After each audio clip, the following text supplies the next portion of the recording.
Urea కట్టడిపై ముట్టడి, రాష్ట్ర వ్యాప్తంగా రోడ్డుపై రైతులు. కృష్ణా జిల్లాలో యూరియా లారీపై అర్ధరాత్రి మెరుపుదాడి. యూరియా కొరత అట్లా ఉంటే చంద్రబాబు గారు ఏమో యూరియా వాడద్దు, అసలు యూరియా మీద వైసీపీ దుష్ప్రచారం చేస్తుంది, రైతులు కాదు వైసీపీ కార్యకర్తలని ఆయన తిడుతున్నాడు. వరి వేయొద్దు ఏందేందో చెప్తున్నారు, ప్రధానికి వైసీపీకి అంటగడుతున్నాడు ఆయన. ఇంత అధ్వానంగా ప్రభుత్వాన్ని నడుపుతారా జగన్ ప్రశ్న. ఇసుక సర్కార్ మస్కా అంటూ ఇసుక మీద రాసిన ఒక కథనం మొన్న ఈనాడు వాళ్ళు రాసిన దానికి ఇది ఇచ్చారు. బ్రెడ్, చపాతీ, పరోటా, చౌక. జిఎస్టీ కొత్త దీనివల్ల చాలా వస్తువులు ధరలు తగ్గుతాయని అందరూ చెప్తున్నారు. తురకపాలెంలో మరణ మృదంగం, 3 నెలల్లో 45 మంది మృతి. అదేదో మెలియోడోసిన్ అనే ఇన్ఫెక్షన్ వచ్చిందటండి.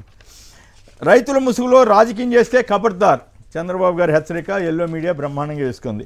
వాళ్ళు రాజకీయం చేస్తుంది ఎవరు, యూరియా కొరత ఉందని మీరు రాస్తారు, కొరత అని అడిగితే లేదా రైతులు క్యూలో నిలబడితే మళ్ళీ రైతుల్ని తిడతారు, వైసీపీని తిడతారు. ఏం చేయాలి, ఫేక్ పని పడతారంట. రైతుల ముసుగులో వైసీపీ రాజకీయం అంటే ఇంతకంటే అన్యాయం ఏమైనా ఉందా. ఎల్లో మీడియా పూర్తిగా అసలు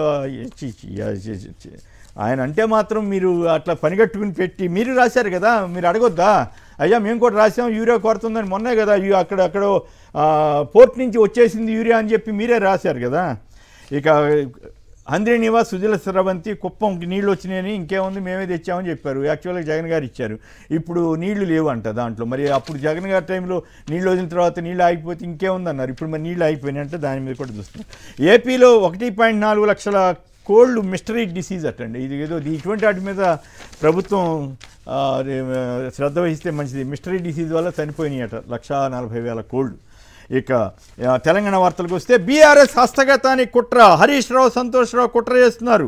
మీడియా సమావేశంలో కల్వకుంట్ల కవిత, మీ పంచాయతీల్లోకి మమ్మల్ని లాగవద్దు అంటూ రేవంత్ రెడ్డి గారు తీవ్రమైన వ్యాఖ్యలు కొన్ని చేశారు. 1,00,000 కోట్ల వ్యవహారంలో గొడవ అన్నారు. అట్లాగే మిగతా అనేక ఆరోపణలు కూడా, చచ్చిన పావుని ఇంకా చంపేదేముందని కూడా బీఆర్ఎస్ని ఉద్దేశించి ఆయన వ్యాఖ్యానించారు. ఉప ఎన్నికలపై దృష్టి పెట్టండి అని కేసీఆర్ చెప్పారట. విద్యార్థులతో టీచర్లు భోజనాలు చేయాలని హైకోర్టు వారు సూచిస్తున్నారు. అలాగే సెప్టెంబర్ అప్పుడే మొదలైందంటూ అప్పుల మీద మరో కథనాన్ని ఇచ్చారు.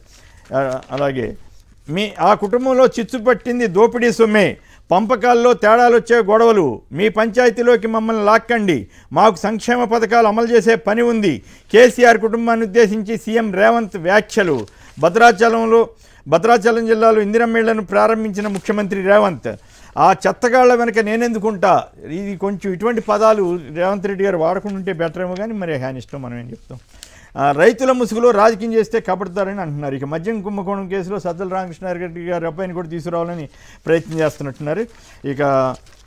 ఇక ఈనాడు, ఆంధ్రజ్యోతి వాళ్ళకి తోసిన వార్తలని వైసీపీ మీద రాస్తూ ఉన్నాయి. తెలుగుదేశం అద్భుతమైన పార్టీ అన్నారని నమస్తే తెలంగాణలో వేశారు.